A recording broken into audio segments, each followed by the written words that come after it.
Welcome everybody to the big show. Today, we're going to talk about why service managers make the best general managers. Christian is going to share with you an invention that I think is going to save marriages and relationships everywhere, right? Would you not agree? I think it will. And much, much more coming up on this edition of Service Drive Revolution.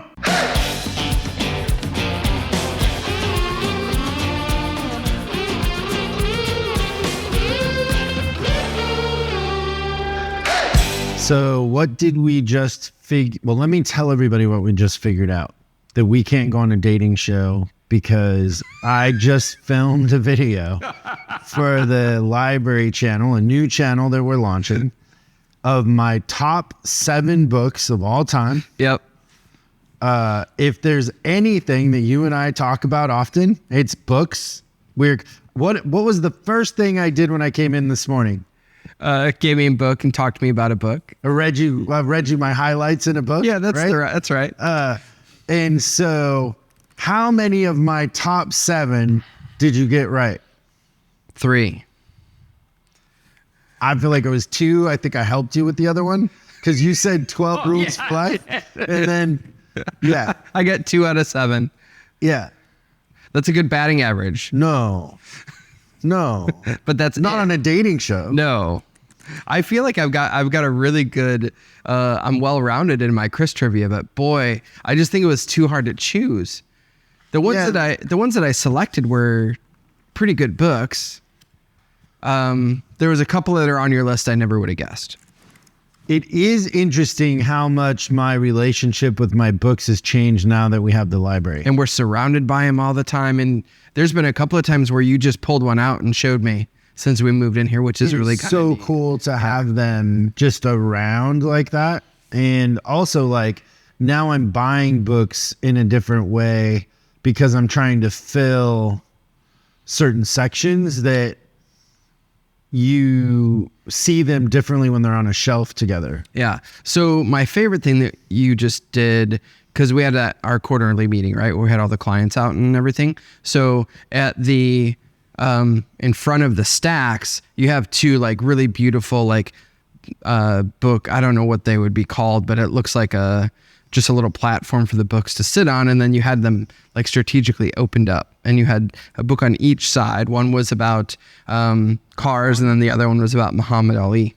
And it was neat. I just watched people go through and leaf through them. It was pretty fascinating. Yeah, I need to do more of that. I need more books around because I think people are a little intimidated to touch them. So I need to put books out that they feel comfortable touching. Well, they look really special and really expensive. So I get it why people would.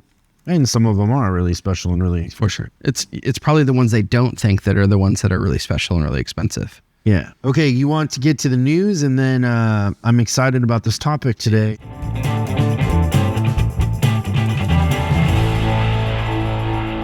Okay, so speaking of Tesla, I'm pretty impressed with this. I don't know if anyone saw over the last week, a game-changing and surprising Tesla and Ford pact to disrupt the EV universe, brought to us by Ford Motor Company. They made this press release. So Ford Motor Company revealed that it joined forces with no other than the EV king Tesla Inc. So its electric vehicles can be charged at the Tesla supercharger station across the US and Canada. Smart move. So as of 2025, all of the Ford cars are going to be equipped with the Tesla charging port, which is a little bit different than other electric cars, but it was really, really easy to deal with. So F-150 Lightning, the Mustang Mach-E, and the E-Transit are all going to have the Tesla hookup to it starting in 2025. So that instantly makes their charging network, the infrastructure just got way better really, really fast. Yeah, it's the best thing for consumers. Like if everybody was on the same electric, network, consumers would have tons of options. Having them be separate is kind of archaic. Like you don't have different gas stations. Outlets in a hotel. Like, could you imagine having to have converters? It's the best thing for perception and the customer experience, for it to be easy and So smart. accessible. And they've just got so many more, right? Like if Ford had to go build its own charging systems, that would be so Tesla's stupid. way ahead. Yeah, why not hop on their bandwagon? So, and I think that Tesla had made the sourcing of how they did everything with the chargers public domain. Yeah, because it only benefits them if perception of electric cars is Plus, they own the superchargers, right? So they're going to collect revenue off of the money. Yeah, Nice. so it's pretty Buy smart. Tesla stock. Okay. Talking about the impact of AI on the automotive industry beyond self-driving cars. And it says AI is transforming the way cars are designed, manufactured, and maintained. The technology has the potential to revolutionize the entire automotive supply chain, streamlining production processes and enhancing efficiency in ways that are once unimaginable, which I think is kind of interesting. I never thought about the AI helping out the building of cars. Yeah. So when I bought that Tesla, I got the self-driving option, which you did not do when you had your I Tesla. didn't, which you made fun of me for. I did? Yeah, because you thought it was way safer for me to not be driving my own car. That's just, well, safer for others. She didn't use it for a year. She never turned it on. And then one day she turned it on and used it. Now she uses it all the time. Okay. And literally she cannot stop raving about it. And do you notice that the AI, is it a better driver than she is by herself? Sometimes when you're in like situations where there's a lot of cars around and it's like a busy intersection, it gets messed up. But if you're just on the road with cars in front of you, just think about stop and go traffic. It's so easy. It does it for you. Yeah, I think that eliminating some of the... Eventually you're going to be able to watch a movie or work, right? Yeah. That's my thought is that, you know, like just taking, for instance, like me right now, I don't have much of a commute because I don't want to sit in LA traffic. But if I could work while my car drove, then it would make a lot of sense actually so I could live in Nevada. I could live 40 miles away, 50 miles away and not have to be kind of caught up in the downtown Los Angeles thing. And I wouldn't be less efficient. Yep. That's brilliant, I think. Cool. So, so it's just an article talking about that, you know, welding, painting, the assembly, it's going to be faster. It's going to be more precise, that humans won't be able to keep up with it at the end of the day, which makes a lot of sense. But that's our news for today. Great stuff. So let's start this off by saying I'm a service guy who became a general manager.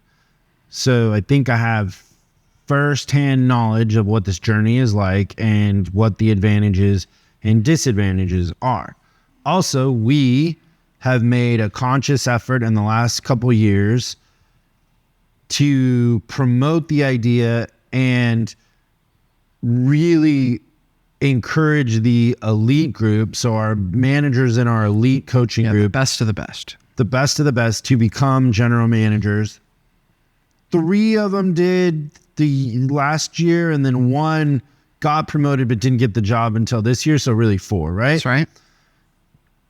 And we encouraged it at every level. I don't know that in every case we can be attributed with the credit for it, but it hadn't happened up until then. So, and I would say too that we, if nothing else, I mean the people got the job on their own merit, but I don't know that the idea nor the conversations would have happened without us really pushing it. Yeah. The other thing that I would say is going into the next 5 or 10 years, as manufacturers go direct to consumer and the sales process becomes more automated, what's going to be left as the core of the business is going to be fixed stops. That's right. So fixed stops is going to take more of the center stage in the upcoming evolution of the industry. So there's an advantage for dealers or dealer groups to start thinking about fixed stops as the future leaders of the industry, because that's kind of how it's going to go. There isn't going to be the same sort of salesmanship needed or involved in selling cars because they all kind of want to go to an order method. And also like more and more manufacturers will probably go to some sort of subscription. It's just going to change, right? Yeah, there's a lot of possibilities for sure.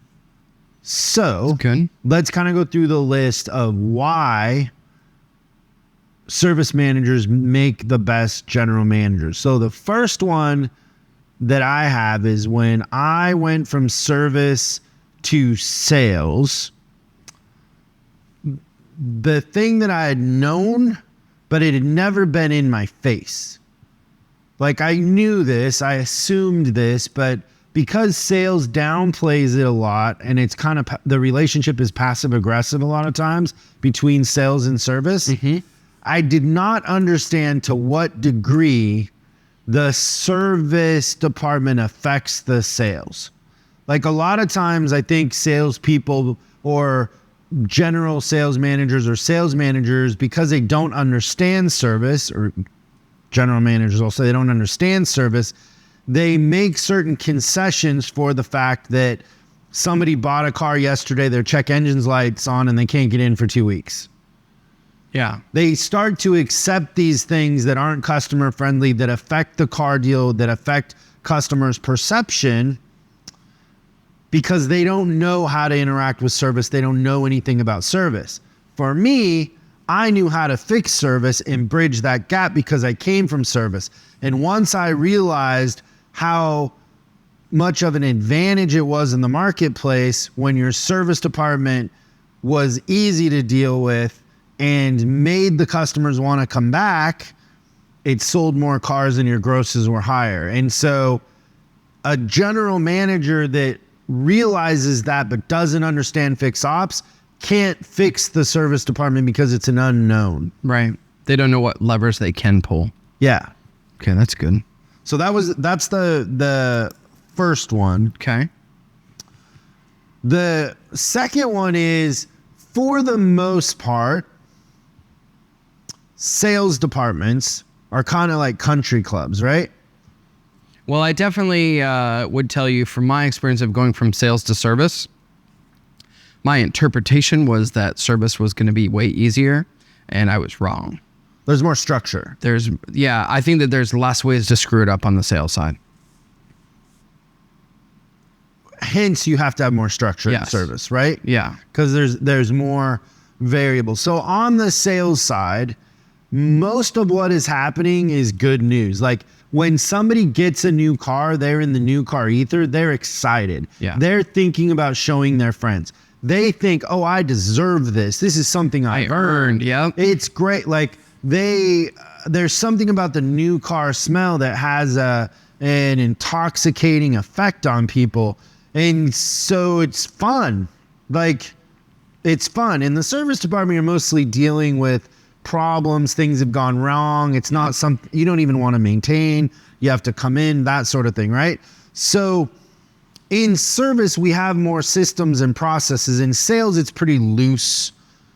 They don't really, most sales departments don't start off with a plan and a shift meeting. They don't hold people accountable for what they're doing that day, that sort of thing. So when you apply a process or a system to sales, the leverage is 10, 20 times what it is in service. Yeah, for sure. The effort goes way further than it does in service because for the most part, it's left to chance. Yeah, but it's a lot of defense, not offense on the sales side. Yeah, because at the end of the day, whatever the sales department has, they have the car, which is the prize. So it's just a different type of leverage with a customer. Yeah. The other thing is how valuable fixed absorption is to your overall strength in the marketplace. Like being able to go through the seasons when there's more inventory, you can be more aggressive, where if your fixed ops isn't really profitable, you really are kind of left to play a different hand. In a sense, it's harder. Do you think that a GM that doesn't understand the fixed and what the fixed absorption brings to the table, they might be letting deals go out the door that they don't have to? Whereas a service manager turned GM's like, no, we got money left over where we can help them out. So it might be strategically. Well, just think about this, because I've done this and experienced this. Like, so if your fixed ops is really, really profitable, like let's say, 40% net to gross in parts and service, right? And you're putting serious money to the bottom line. And now you're in a marketplace where you're competing against an AutoNation and a Lithia, and they're paying their general managers on market share. They aren't so concerned with gross or profits, and they're giving cars away in the marketplace or doing it in a different way.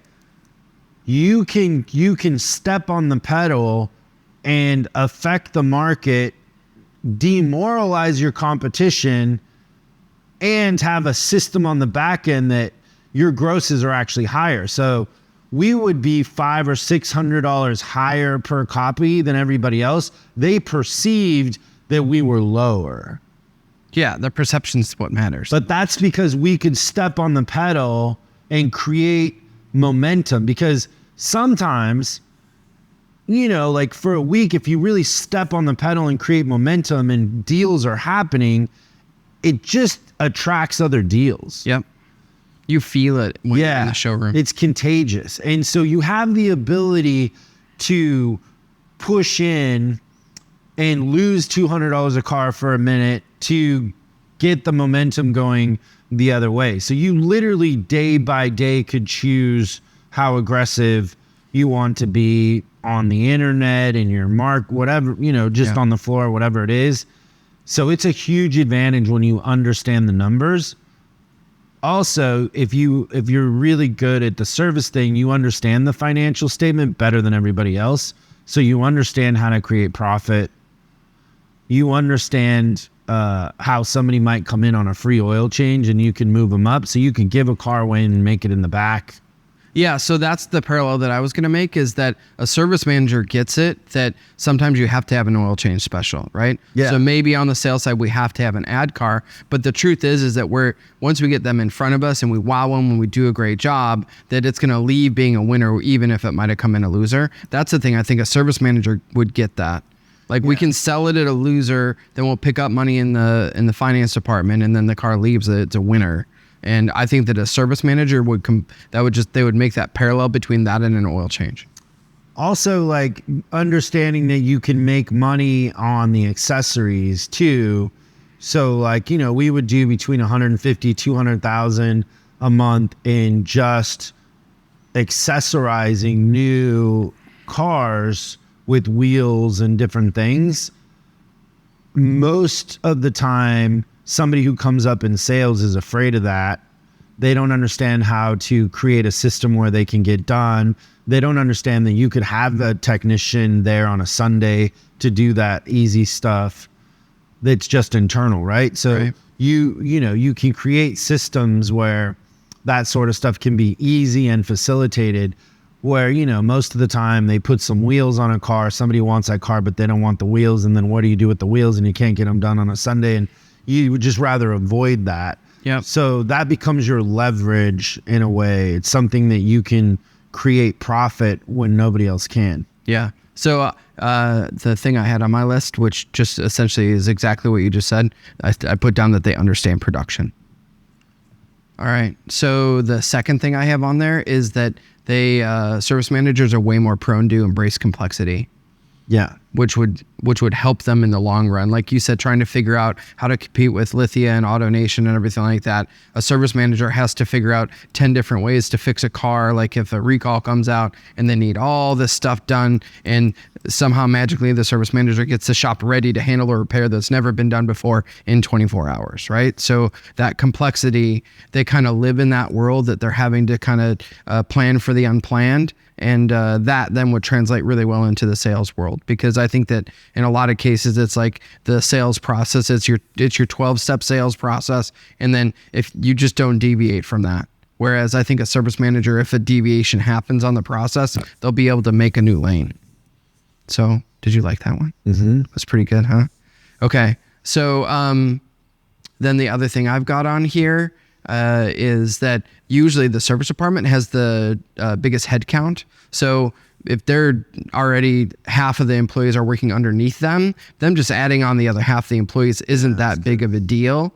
So I also think that kind of along that line where, and we've seen this in our group, is when the service managers get promoted to GM, what happens is that their service departments get better because they're kind of managing it from that higher level, and they put someone in there that can do either what they did or better than what they did, and then they just fix the sales thing and make it go. So both fixed and variable get better because of that, that understanding of people.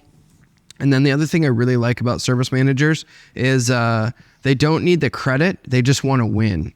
So they defer all of their credit to their team, which sometimes with a general manager, you might catch them in a place where they want all the credit. I think that the best leadership is where they defer the credit to the team, and that gives them self-esteem and helps them to grow and get better. Yeah, that's good. I did okay. You did great. So if you're a service manager, please consider that route. And Think bigger. If you're an owner, don't rule that service manager out. That would be my advice. Yep. Thanks for tuning in. We'll see you next time on Service Drive Revolution. Thanks so much for watching this episode of Service Drive Revolution. We're uploading new stuff every day, so make sure you subscribe and click the bell icon so you don't miss out. If you have a question you'd like us to answer on the show, call 8333-ASK-SDR and we'll answer your question on the show. That's 8333-ASK-SDR. For special deals on our books and training, head over to offers.chriscollinsinc.com. Now that's offers.chriscollinsinc.com. I'm Chris Collins, and I'll see you in the next video.